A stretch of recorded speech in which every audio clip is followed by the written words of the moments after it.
डीसीएसएसपी ने दी राष्ट्रपिता महात्मा गांधी की पुण्यतिथि पर श्रद्धांजलि। उनके सेवा और बलिदान को किया याद। राष्ट्रपिता महात्मा गांधी की आज 77वीं पुण्यतिथि है।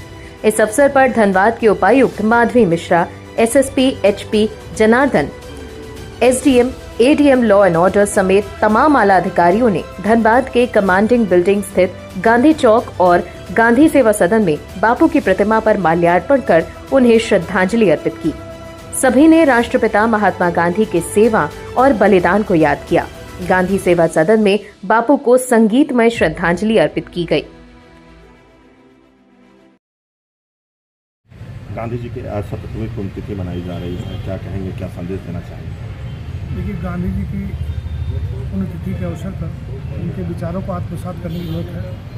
जैसा कि और भी पूर्व के वक्ताओं ने कहा, सत्य, अहिंसा और परोपकार की बात हमेशा करते थे के प्रति और ईमानदारी के प्रति, सामाजिक नैतिकता के प्रति कहना था उनका कि अगर सार्वजनिक धन है, वो सार्वजनिक धन है तो 1 रुपया अपने ऊपर खर्च नहीं होना चाहिए। समाज का पैसा है, समाज पर खर्च होना चाहिए।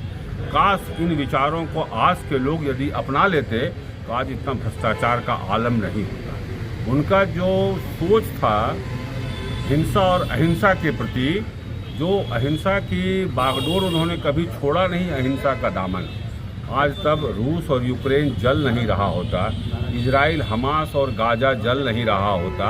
आज तो स्थिति ये है कि धरती पर कोई उस स्तर का महामानव नहीं है जो रशिया और यूक्रेन को डांट कर चुप करा सके, पीछे हटने के लिए मजबूर कर सके। वहाँ दुर्मुहे बच्चों की हत्या हो रही है और कोई रूस का भी पीठ थपथपा रहा है, यूक्रेन का भी पीठ थपथपा रहा है। तो क्या दोनों सही हैं? तो फिर युद्ध क्यों हो रहा है?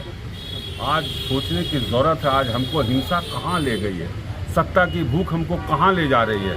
सार्वजनिक जीवन में नैतिकता, ईमानदारी आज लेस मात्र भी दिखाई नहीं पड़ता है। कल तक जो कहते हैं पहला चुनाव में गरीब का बेटा, गरीब का भाई, दूसरा चुनाव में जब नॉमिनेशन भरते हैं वो तो करोड़ों करोड़ रुपए की संपत्ति का वर्णन करते हैं। वो जो जिन्होंने कल तक कहा था गरीब का भाई गरीब, आज उस दौर की राजनीति आ गई। 75 वर्ष में हम कहाँ से कहाँ पहुँच गए। इसलिए पहुँच गए कि हम गांधी को भूल गए, गांधी को समझा नहीं हमने। आने वाली पीढ़ी को यदि भारत के लोकतंत्र को मजबूत करना है तो गांधी को फिर से पढ़ना होगा, गांधी को फिर से समझना होगा।